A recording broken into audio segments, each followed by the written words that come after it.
Hi, my name is Michael Renier. I'm a peer health educator with the Community Wellness Center. Hi, my name is Kel Rayner, and I work with the Community Wellness Center. I do pretty much the same thing Michael does, but I just try to keep after her, and I just follow in her lead. Today was a 3-on-3 basketball tournament. Would you kind of talk about how this came about and why? Sure. This tournament came about by a gracious fund, and we got a certain amount of monies to target the high school males, and what we wanted to do, what we felt would be most effective for this trial, being as this is the first annual, was a 3-on-3 basketball tournament. And this 3-on-3 basketball tournament, in order for them to participate, they had to sit through a 1-hour discourse on how to treat females, and we thought that was just great.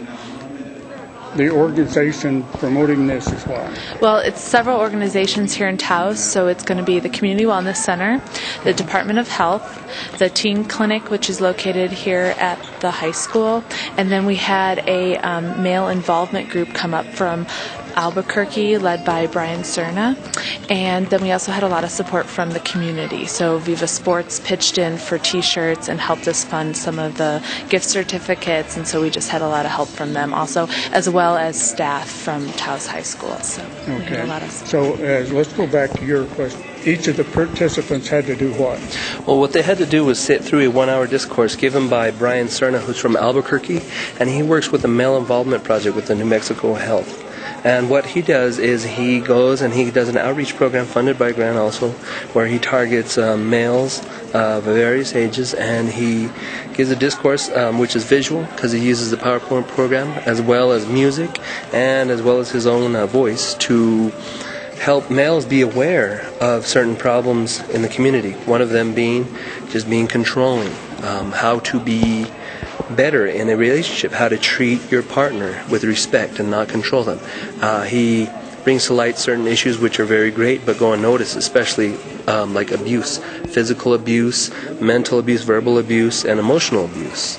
And he brings those boys to a conclusion that, you know, those things are not good, they're not healthy, and if you continue with them, they will damage your relationships, and eventually if you decide to marry, they will be a dominant part of that relationship if you do not become aware of that.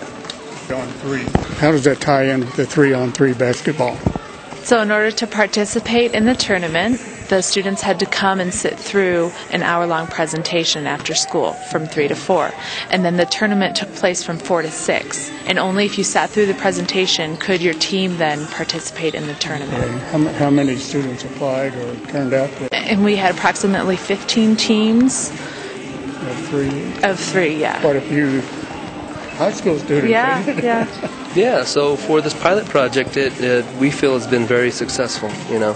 And I was sitting in actually on the dissertation, and boys would be boys, you know, some of them were making remarks and doing what they do and try to be cool and whatnot. But when there were precise points or heavy points that Brian needed to make or that he made, you could definitely notice a difference in the decibel level. The kids, they would wake up and say, you could see their faces, their reactions. Some of them were not aware.